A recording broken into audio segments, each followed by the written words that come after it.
AudioJungle.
ఒక్కసారి గట్టిగా చెప్పండి.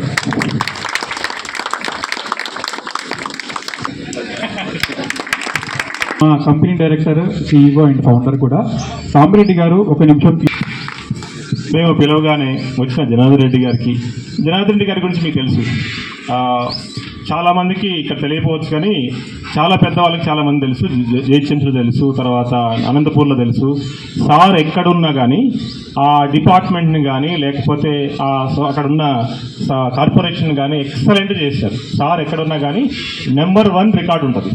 మీరు జిహెచ్ఎంసీలో సార్ ఉన్నప్పుడు ఆ జిహెచ్ఎంసీలో ఉన్న చిన్న చిన్న సమస్యలు ఉంటాయి చూసారా, అవి ఎవరు పట్టించుకోరు. ఆ చిన్న చిన్న సమస్యలను తీరుస్తారు. సపోజ్ ఈ జిహెచ్ఎంసీ పార్క్ ఉందనుకోండి, ఎగ్జాంపుల్ చెప్తాను.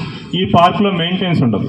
సార్ ఏం చేస్తారు, కొత్త పార్క్ స్టార్ట్ చేయాలి. ఇటువంటి చిన్న చిన్న సమస్యలు ఉంటాయి, వాటి స్టార్ట్ చేస్తే అవుతుంది, ఈ పార్కులన్నీ బాగవుతాయి.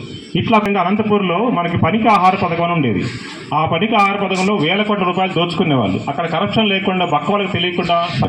అదేవిధంగా మనకి ఎడ్యుకేషన్ డిపార్ట్మెంట్ ఉండే, సారు చేశారు. ఎడ్యుకేషన్ డిపార్ట్మెంట్లో చేస్తున్నప్పుడు సారు దాంట్లో ఉన్న చాలా ఫండ్స్, చాలా ప్రాబ్లమ్స్ ఉండేవి. ఆ సమస్యలన్నీ చాలా సాల్వ్ చేశారు సార్. సో ఇట్లా ఏ డిపార్ట్మెంట్కి వెళ్ళినా సార్ ఆ డిపార్ట్మెంట్ అద్భుతంగా చేశారు. సారు రిటైర్ అయిన తర్వాత కూడా నాకు నిందాక చెప్తున్నాను, వ్యవసాయం చేస్తున్నాను అంటే ఆ డిపార్ట్మెంట్ కూడా, వ్యవసాయ డిపార్ట్మెంట్ కూడా రానున్న రోజుల్లో అద్భుతం చేస్తారు సారు. సో సార్ లాంటి వాళ్ళు మన ఆఫీస్కి రావటం నాకు చాలా సంతోషంగా ఉంది. Sir actual last time miss అయ్యారు, మీ అందరూ గుర్తుందో లేదో. మన ఆ ఆఫీస్ స్టార్ట్ చేసే రోజు రావాలి, ఆ రోజు వేరే పని ఉంటే రాలేదు. So thank you very much sir. So అందరికీ చెప్పేది అంటే ఎంప్లాయీస్కి కొత్త విషయాలు నేర్చుకోండి. సో మనం ఇలాగే చాలా డివిజన్స్ కొత్తగా స్టార్ట్ చేద్దాము. త్వరలోనే మేము ఒక గ్లోలిటీ సిటీ లాంటిది ప్లాన్ చేస్తున్నాము. ఒక 10 acresలో అవుట్స్కర్ట్స్లో తీసుకోవాలి. సో ఫ్యూచర్ బాగుంటుందని చెప్తున్నాను అందరూ. Thank you sir. Chief guest Janardhan Reddy గారికి, నాగేంద్రబాబు గారికి, అలాగే డైరెక్టర్స్ మాకు ఇక్కడికి పిలిచినందుకు అందరికీ నా ధన్యవాదాలు. ఈ కంపెనీ 4గురితో స్టార్ట్ అయ్యి ఈరోజు 200 మందికి ఉద్యోగాలను ఇస్తుంది. ఇది మా ప్రశాంత్ నగర్ కాలనీకి చాలా గర్వకారణము. ఇంకోటి ఏంటంటే ఇక్కడ నిరుద్యోగులకు చాలామందికి ఉపాధి అవకాశం లభించింది. ఇక ముందు కూడా ఇంకా నిరుద్యోగ సమస్య అనేది ప్రశాంత్ నగర్ ఏరియాలో ఎవరు కనబడొద్దనంటే ఈ కంపెనీ ముందుకెళ్లాల్సిన అవసరం చాలా ఉంది. ఇలాగే ఇప్పుడు మీరు అన్నట్టు 10 ఎకరాలు ఉన్నట్టు రామకృష్ణ గారు చెప్పారు. 10 ఎకరాలు స్థలం తీసుకొని పెట్టాలనుకుంటున్నారు. పెట్టాలని మా అందరి కోరిక. పెట్టి మా దగ్గర ఉన్న ఎంప్లాయీస్ అందరికీ, నిరుద్యోగులందరికీ ఉద్యోగ అవకాశం కల్పిస్తారని ఈ అవకాశం ఇచ్చే అందరికీ నా అభినందన. ఇప్పుడుగా మీతో పెద్ద మాట్లాడాల్సిన అవసరం లేదు. 10 సార్లు పోసేపటికి 10 సార్లు కనీసం అంటే వేదికల మీద పంచుకోవటం, కానీ వేదికలు పంచుకోకుండా ఒక 20-30 సార్లు బహుశా వచ్చుంటాను. అంటే సాంబిరెడ్డికి అత్యంత స్నేహితులుగా ఉంటూ, చైతన్య మాదిరిగా ఉంటూ 30-40 సార్లు వస్తూ ఇప్పటిదాకా మీతో ఉంటున్నారు. కాబట్టి కుటుంబ సభ్యుడిని లత గారు నాకు ఎలా పరిచయం మార్నింగ్ చెప్తా ఉన్నాను. అట్లా మొత్తం ఒక ఎక్స్టెండెడ్ ఫ్యామిలీ నాకు ఇది. చాలా సంతోషం. మీరందరూ కూడా బాగా స్ఫూర్తివంతంగా పనిచేయండి, మనస్పర్ధల్ని వదిలేసేయండి. ఎవరికైనా సరే ఎంప్లాయ్మెంట్లో ఏంటంటే మీ స్థాయిని బట్టి, మీ సమర్థతను బట్టి, మీ పనితనాన్ని బట్టి మీకు ప్రమోషన్స్ ఉంటాయి, మీకు గుర్తింపు ఉంటుంది. ఆర్గనైజేషన్ యొక్క ఉద్దేశమే అది. సాంబిరెడ్డి గారు, రామకృష్ణ గారు ఆ దిశగా కృషి చేస్తున్నారు, ఆ దిశగా ఆలోచిస్తున్నారు కూడా. కాబట్టి మీరు సమిష్టిగా కృషి చేయండి. ఈ ఒక గ్లో ఎల్ఈడి సిటీ పెద్దగా పెట్టినప్పుడు దాంట్లో ఎంతమంది ఎంప్లాయీస్ 2,000 మంది 3,000 మంది ఎంప్లాయీ అంటే 10 రెట్లు 20 రెట్లు పెరగాల్సిన అవసరం ఉంది. పెరిగితే ఈ దేశానికి ప్రధానంగా సేవ కూడా అవుతుంది. ఎందుకంటే ఇంపోర్ట్ సబ్స్టిట్యూషన్ చాలా ఇంపోర్ట్స్ అవుతా ఉన్నాయి. ఇప్పటికి కూడా సుమారుగా 50% మన దేశంలో ఇంపోర్ట్ చేసుకోవాల్సింది ఇది ఎల్ఈడి లైటింగ్. సో ఈ 50% కూడా షురూ చేయాల్సిన అవసరం ఉంది. ఇంపోర్ట్ సబ్స్టిట్యూషన్, ఎక్స్పోర్ట్ ప్రమోషన్, ఈ దృష్టితో కూడా ఈ కంపెనీ పనిచేస్తుంటూ సంతోషం వ్యక్తం చేస్తూ మరిన్ని శుభకార్యాలు గట్టిగా చేసుకోవాలని, ఘనమైనటువంటి కీర్తిని సంపాదించాలని, భవిష్యత్తులో పెద్ద మార్పులకి గ్లో ఎల్ఈడి ఒక వేదిక కావాలని ఆశిస్తూ కోరుకుంటూ నమస్కారం. అవుతారు. ఒక్క ఫోటో తీసుకొని స్టిల్ 30 నిమిషాలు తీసేంత అందంగా లేము మేము. ఆత్మీయ మిత్రులు చాలాసార్లు మా సంభాషణలో వారానికి ఒకసారైనా మాట్లాడుతుంటాం, నెలకు ఒకసారైనా కలుస్తుంటాం. ఎట్టి పరిస్థితులలో కలిసినప్పుడు మళ్ళీ సాంబిరెడ్డి గారి గురించి కూడా చెప్తుంటారు. అంటే ఆయన లైక్ చేసిన వ్యక్తులను ఇక చాలా లైక్ చేస్తారు, రావడం లేని వాళ్ళని పక్కకు పెట్టేస్తారు. భాగస్వామ్యం చేసినందుకు ఫస్ట్ నాగేందర్కు ధన్యవాదాలు తెలియజేస్తున్నాను. నాకు చాలా సంతోషం అవుతుంది. యాక్చువల్గా ఏంటంటే वो हाथे जो कांटों से ताज बनाता है वो हाथ बेहतर है बेकार हाथों से. మీకు చాలామందికి హిందీ రాకపోవచ్చు. అంటే ఏంటి దీంట్లో ఆ చేతులు ఏ చేతులు అయితే ఓ ఆతే జో కాంటోన్సే బనాతా హే తాజ్ అంటే ముళ్ళతో ఒక అందమైన ఆకారాన్ని తయారు చేస్తాయి. ముళ్ళ కిరీటాలు అవి ఖాళీగా ఉన్నటువంటి రిక్త హస్తాల కంటే బెటర్. అది అంటే ఏమన్నమాట, పనిచేసే హస్తాలు ఇదిగా ఉండే వాటికంటే బెటర్ అనే పాయింట్. ఇప్పుడు మనం చూస్తుంటే అది నాకు గుర్తొచ్చింది. యాక్చువల్గా బేసిక్గా స్కిల్ అంటే 1901 నుంచి కూడా చైనాలో అప్పుడు ఐటీఐ, పాలిటెక్నిక్, ఇంజనీరింగ్ దాని మీద చాలా శ్రద్ధ పెట్టారు. ప్రతిదానికి మనకంటే చైనా ముందుండడానికి కారణం ఏంటంటే చైనా వాళ్ళకి మెదడు ఎక్కువే ఉండలేదు. దేంట్లో ముందున్నారు వాళ్ళు. చాలామంది టెక్నికల్ పర్సన్స్ను, స్కిల్ పర్సన్స్ను, పనిచేసేటువంటి వాళ్ళని తయారు చేయడంలో ప్రపంచంలో కంటే అది ముందున్నారు. అమెరికాలో ముందు ఏం లేరు, కానీ చైనాలో ఉన్న బెస్ట్, ఇజ్రాయెల్లో ఉన్న బెస్ట్, ఇండియాలో ఉన్న బెస్ట్, ప్రపంచంలో ఉన్న 193 దగ్గర ఉన్నటువంటి వాళ్ళు ఇప్పుడు మనకి అంటే డబ్బుకు ఆకర్షితమవుతారు కదా చాలామంది. సో వాళ్ళు ఎక్కువ డబ్బు ఇస్తారు కాబట్టి best brains in the world America పోతుంది. కాబట్టి అమెరికాలో ఉన్నవాళ్ళు తెలివైన వాళ్ళు, ఇండియాలో ఉన్న వాళ్ళు తెలివైన వాళ్ళు అనుకోవద్దు. మేము అన్ని దేశాల్లో తెలివైన వాళ్ళు అంతే ఉన్నారు. కానీ వాళ్ళు ఒక నారాయణ చైతన్యంలాగా బెస్ట్ వాళ్ళు ఏం చేస్తారో వాళ్ళు తీసుకుపోయి అక్కడ కోచింగ్ ఇస్తారు. అట్లనే బెస్ట్ పర్సన్స్ వాళ్ళు తీసుకుపోతారు. ప్యూర్గా వాళ్ళు కష్టపడి చేసేవాళ్ళు ఇజ్రాయెల్. వాళ్ళు బయట వాళ్ళని ఎక్కువ తీసుకోకుండానే వాళ్ళు చాలా క్వాలిటీతో స్కిల్ కానీ, రీసెర్చ్ కానీ, పరిశోధన కానీ చేసేటువంటి వాళ్ళు. అంటే ఆస్ట్రేలియాలో, సౌత్ కొరియా, జపాన్, జర్మనీ ఇవన్నీ చూస్తే ఆస్ట్రేలియా అయితే 146 మంది 8వ తరగతి నుంచే ఏదో ఒక వెకేషనల్, ఒక స్టీవింగ్ కానీ, బ్యూటిషియన్ కానీ, ఐటీ కానీ, కోడింగ్ కానీ, వెల్డింగ్ కానీ, కార్పెంటర్ కానీ ఏదైనా ఒకటి చేస్తున్నారు. అంటే 46% మంది, 146% మంది వాళ్ళు స్కిల్ బేస్డ్ ఎడ్యుకేషన్ చేస్తున్నారు అక్కడ. ఇది చదువుకుంటూనే 8వ తరగతిలో స్టార్ట్ అవుతుంది. మన దగ్గర ప్రపంచంలో 191 దేశాల కంటే మన విద్యార్థుల సంఖ్య ఎక్కువ. 31 కోట్ల మంది 31.5 కోట్ల మంది విద్యార్థులు భారతదేశంలో ఈరోజు చదువుకుంటున్నారు. కానీ దాంట్లో 6% స్కిల్ ఎడ్యుకేషన్లో ఉంటున్నారు. సో దానివల్ల ఒకటి స్కిల్ అంటే ఒక 100 ఏళ్ళ కింద తీసుకున్నాం అనుకోండి, భారతదేశంలో ప్రతి ఒక్కరికి నేర్పడతానే ఉండేది. ఏం చేసేవాళ్ళు? వ్యవసాయం చేస్తే ప్రతి ఒక్కరికి స్కిల్ లేకుండా ఎట్లా చేస్తారు? దానికి అనుబంధ పరిశ్రమలో చేసే వాళ్ళందరూ కూడా స్కిల్డే. ఇండియాలో స్కిల్ లేని పర్సన్ లేదు. ఇప్పుడు స్కిల్ ఉన్నటువంటి వాడిని భూతార్థం పెట్టి చదువుతుంది. అర్థమైందా? ఎందుకంటే మన దేశంలో 15 లక్షల మంది ఇంజనీర్లు ప్రొడ్యూస్ అవుతున్నారు. ఒక డాక్టర్ ఉంటే కనీసం 5 మంది 10 మంది నర్సులు ఉండాలి కదా. 15 లక్షల మంది ఇంజనీర్స్ ఉంటే ఐటీఐ వాళ్ళు ఎంతమంది ఉండాలా? 1.5 మంది ఉండాలి. కానీ ఎంతమంది తయారవుతున్నారు? ఓన్లీ 13.5 లక్షలు. అంటే 1:1 కూడా లేదు. అంటే స్కిల్ అంటే ఇష్టం లేదు. 26 లక్షల ఐటీఐ సీట్స్ ఉన్నాయి కానీ 13.5 లక్షలు జాయిన్ అవుతున్నారు. ఆ జాయిన్ అయిన వాళ్ళు కూడా వాళ్ళు చేసిన వెల్డింగ్ చేస్తారు, మళ్ళీ స్టిచ్చింగ్కి వెళ్ళిపోతారు. సో వారి ఫీల్డ్లో వాళ్ళకి ఏం ఎక్స్పర్టైజ్ ఉండలేదు, దాంట్లో సెటిల్ కూడా అవటం లేదు. సో అట్లాగే పాలిటెక్నిక్ 15 లక్షల ఇంజనీర్ సీట్లు ఉంటే 9 లక్షలే పాలిటెక్నిక్ సీట్స్ ఉన్నాయి. పాలిటెక్నిక్ కూడా ఎన్ని ఉండాలి? ఇంకొక 75 లక్షలు ఉండాలి. అది కూడా ఉదాహరణ. అంటే ఒక చీఫ్ ఇంజనీర్ అయినా చీఫ్ ఇంజనీర్ పని చేస్తుండొచ్చు, కానీ ఫ్యాన్ పాడైతే ఎవరు చేయాల్సింది? ఏం చదువుకొని వాడు కానీ లేకపోతే ఐటీఐ చదువుకున్న వాడే ఫ్యాన్ మళ్ళీ చేయాలి. చీఫ్ ఇంజనీర్ దాని డిజైన్ తెలుసు, నిర్మాణం తెలుసు, కొత్తవి తెలుసు అంతే. కాబట్టి స్కిల్డ్ వర్క్స్ ప్రపంచం ఇప్పుడంతా కూడా ఎవరైతే వారి వైపు చూస్తుంది. బ్రిటిష్ మనం పరిపాలించింది, మనతో పాటుగా చాలా దేశాలను పరిపాలించింది కదా. ఇప్పుడు ఇండియాకు అవకాశం ఉంది ప్రపంచాన్ని పరిపాలించడానికి. ఎందుకని? India average age 28 years. అంటే ప్రపంచంలో ఇండియా చాలా యంగ్ ఉంది. నెంబర్ 1 దేంట్లో ఉన్నాం? పాపులేషన్ 142 కోట్లు. దాంట్లో average age 28, youngest population in the world. ఈ యంగ్ ఉన్నప్పుడు వీళ్ళకు స్కిల్ అనేది నేర్పడతాం అనేది నేర్పకపోతే మళ్ళీ కూడా మనం ఇతర దేశాల మీద ఆధారపడి ఉండటం కానీ, తిండికి ఉద్యోగాలు లేక ఉండటం కానీ మనకు జరుగుతుంది. అవకాశం ఉంది, ప్రపంచం అంతా అవకాశం ఉంది. జపాన్లో 90 లక్షల ఇళ్ళు ఖాళీగా ఉన్నాయి. మన దగ్గర 10 కోట్ల మందికి ఇల్లు, కానీ వాళ్ళకి 90. ఎందుకని? వాళ్ళు చనిపోతున్నారు, పుట్టలేరు, ఎవరు పుట్టిస్తలేరు జపాన్లో. మరి మన దగ్గర చాలామంది పుట్టించారు. మనం వాళ్ళకి నర్స్ అవసరమే కదా. బెడ్ సైడ్ రంగాల్లో అభివృద్ధి చెందినటువంటి దేశాల్లో రానున్న టైంలో చాలా అవకాశాలు ఉన్నాయి. ఆ అవకాశాలను పొందాలంటే ఫస్ట్ మనం పని అంటే తప్పు అని అనుకోకూడదు. మన దేశంలో ఈ 100 సంవత్సరంలో జరిగినటువంటి సంస్కృతి ఏంటి? బ్రిటిష్ వచ్చిపోయిన తర్వాత సో పని చేయకుండానే సంపాదించాలనేటువంటి తత్వం వచ్చింది. దానివల్ల నిరుద్యోగం పెరుగుతుంది, క్వాలిటీ ఆఫ్ లైఫ్ తగ్గుతుంది, స్ట్రెస్ పెరుగుతుంది, అండ్ మనం ప్రపంచానికి అందించేటువంటి సేవలను కూడా అందించలేము. కొన్ని మనం పుట్టినందుకు ఎవరికొవరికి సేవ చేయాలి కదా. ఆ సేవకు అర్హులైనటువంటి వాళ్ళంటే ఎక్కువ మంది అక్కడ ఉన్నారు, ఇక్కడ మంది చాలానే ఉన్నారు. కాబట్టి we have surplus pool of people, young people. తర్వాత ఇంటర్మీడియట్, డిగ్రీ అట్లా వచ్చేస్తున్నారు. 35% డిగ్రీ వాళ్ళకు, 35% పోస్ట్ గ్రాడ్యుయేట్స్కి, 39% పిహెచ్డీ వాళ్ళకు ఉద్యోగాలు లేవు. అట్లాగే ఏమి చదవని వాళ్ళకు ఒక్కడు నిరుద్యోగం లేడు. అంటే చదవకపోతే ఉద్యోగం, వేరే దేశంలో చదివితే ఉద్యోగం వస్తుంది, మన దేశంలో చదివితే ఉద్యోగం రాదంటే వాడు చేయరు. ఉద్యోగాలు ఉంటాయి కానీ చేయరు. సో ఓపిక కావాలి. బాడీకి కూడా ఏంటంటే కంపల్సరీగా 8-10 గంటలు పని చేయాలి బాడీ, ఎవరిదైనా కూడా.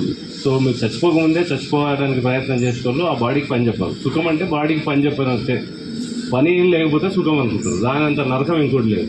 ఎందుకంటే ఇక అన్ని రకాల రోగాలు వస్తాయి, మానసిక రోగాలు, శారీరక రోగాలు. ప్రతి మనిషి రోజు 8 గంటలు పని చేయాలి, చెమట తీయాలి. ప్రతి మజిల్కి, ప్రతి బోన్కి, ప్రతి నరువుకు దాన్ని తిప్పాలి దాన్ని. అందుకనే ఇప్పుడు యోగా అంటున్నారు కదా ప్రపంచవ్యాప్తంగా. పని చేస్తే యోగాలో 50% అయిపోతుంది ఇక్కడ.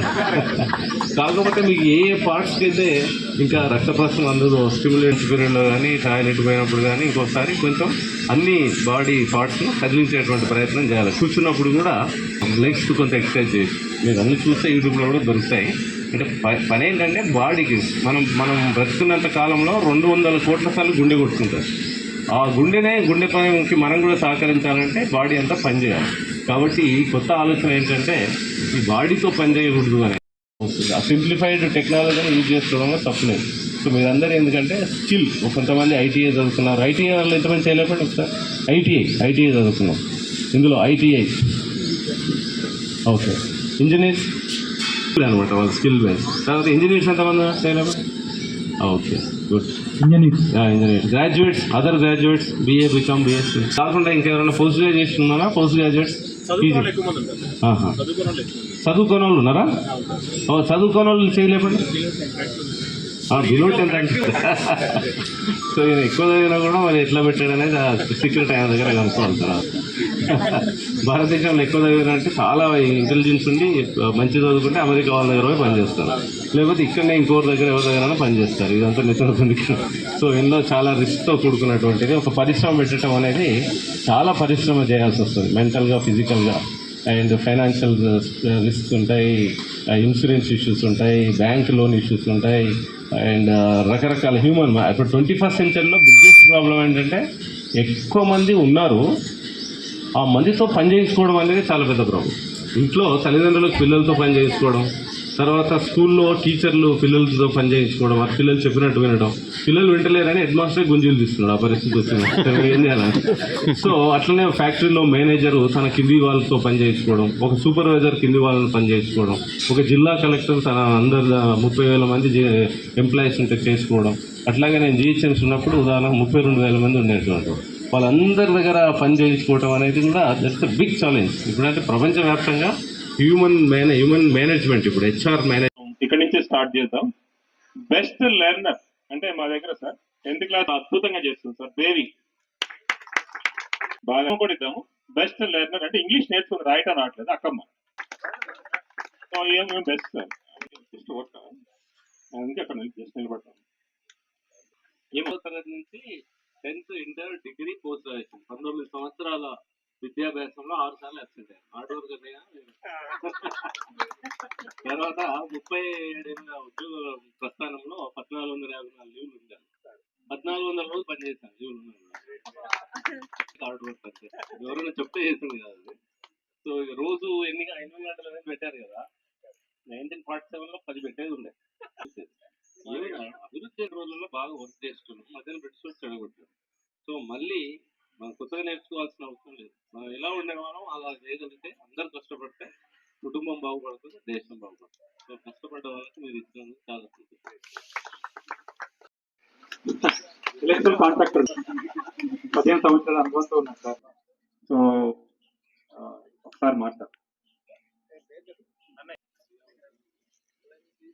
హలో, వేదిక వచ్చిన పెద్దలకి, జనార్దన్ రెడ్డి గారికి, నాగబాబు గారికి, నెక్స్ట్ ఎండి గారికి, రామకృష్ణ గారికి, అందరికీ ఎదురుగా కూర్చున్నటువంటి అందరికీ ఎలక్ట్రికల్ ఈ విధంగా స్టార్ట్ చేశాము. మీకు ఏదైనా అవసరం ఉంటే మమ్మల్ని మీరు కలవచ్చుకోవాలి. అందులో ఎండి అని పెట్టారు.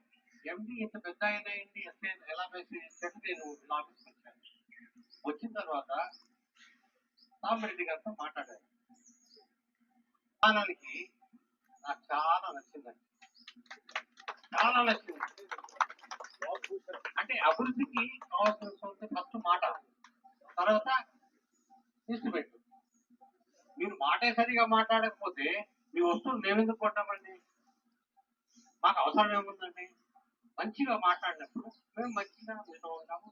మీ ఏదైతే ఇన్స్ట్రుమెంట్ ఉందో, మీ కంపెనీ ఉందో దాన్ని డెవలప్ ప్రయత్నం చేస్తాం. అదేవిధంగా నేను ఒక చిన్న ఇల్లు కట్టాను. కట్టినప్పుడు సార్ ఇలా ఉంది, నేను ఇలా ఉంది, లైట్ పెట్టాలనుకుంటున్నాను. పర్సనల్ గా వచ్చానండి. రామరెడ్డి గారు వచ్చారు, రామకృష్ణ గారు కూడా వచ్చారు. కంపెనీల్లో పనిచేసే వాళ్ళు ఎవరు మాట్లాడరు, పని జరగదు, మధ్యలోనే వెళ్ళిపోతారు. వీళ్ళు అలా కాదండి. మా జీవితంలో మా అందరికీ ఒక మార్గనిర్దేశం చేసి జీవితాన్ని మంచి కోసం మనం ఉపయోగించాలని మాకు 2009లో ఆయన మెసేజ్ విని ఇప్పటిదాకా కూడా ఆయన చెప్పిన మార్గంలోనే ప్రయాణం చేస్తా ఉన్నాను.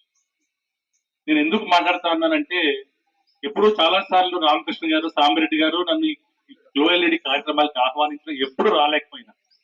కానీ ఈవేళ జస్ట్ మెసేజ్ పెట్టారు అంతే. ఫోన్ చేస్తే మామూలుగా, ఫోన్ చేయకపోతే అంటే రావాలన్నా వెళ్ళాలనుకున్నా కానీ ఈవేళ నాకు సమయం దొరికింది కాబట్టి ఎట్లనే వెళ్ళాలి. నా మిత్రులు మేమంతా కలిసి లోక్సభలో పనిచేసినప్పుడు 0 నుంచి 25 కోట్ల టర్న్ ఓవర్ తీసుకురావడం అంటే చాలా గొప్ప విషయం. ఆయన ఈ ఆనందాన్ని పంచుకొని ఇవాళ రావడం జరిగింది. దానితో పాటు బోనస్ ఏం దొరికిందంటే జనార్దన్ రెడ్డి గారి యాప్ గురించి చెప్పడం. నేను ఈ కార్యక్రమం అయిపోయిన తర్వాత అమీర్పేట వెళ్తున్నా. ఎందుకు వెళ్తున్నా అంటే, చాలా మంది రాంగ్ సైడ్ డ్రైవింగ్ చేయడం వల్ల వేల లక్షల మంది ప్రాణాలు కోల్పోతా ఉన్నారు. వాళ్ళకి తెలియట్లేదు రాంగ్ సైడ్ డ్రైవింగ్ వల్ల ఎంత నష్టం జరుగుతుందో అని.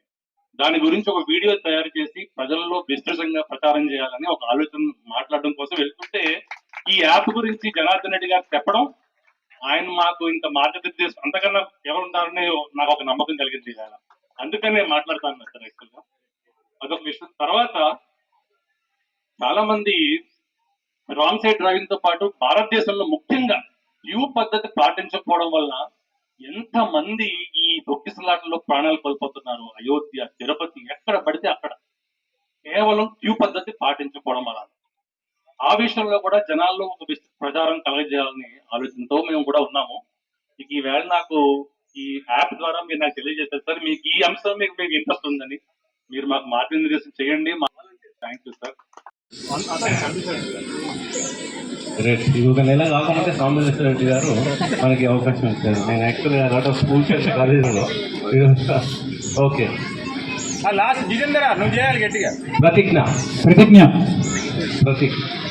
నేను బైక్ నడుపుతున్నప్పుడు ఆర్ పిలియన్ రైడర్ గా ఉన్నప్పుడు హెల్మెట్ తప్పనిసరిగా ధరిస్తాను. కారులో ప్రయాణం చేస్తున్నప్పుడు సీట్ బెల్ట్ తప్పకుండా ధరిస్తాను. ఓవర్ స్పీడింగ్ కు పాల్పడను. తర్వాత రెడ్ సిగ్నల్ జంపింగ్ చేయను. రెడ్ సిగ్నల్ ని జంప్ చేయను. రోడ్ సేఫ్టీ రూల్స్ ను పాటిస్తాను. మళ్ళీ మా కుటుంబ సభ్యులు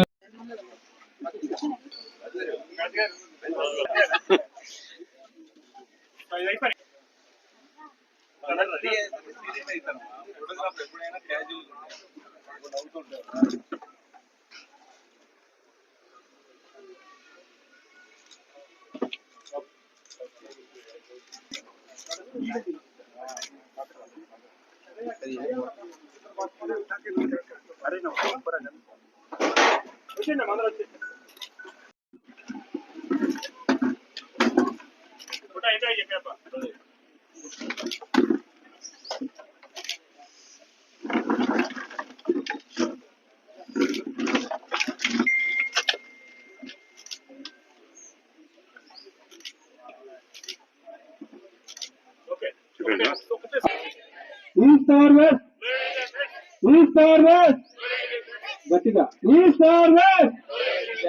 థ్యాంక్ యూ.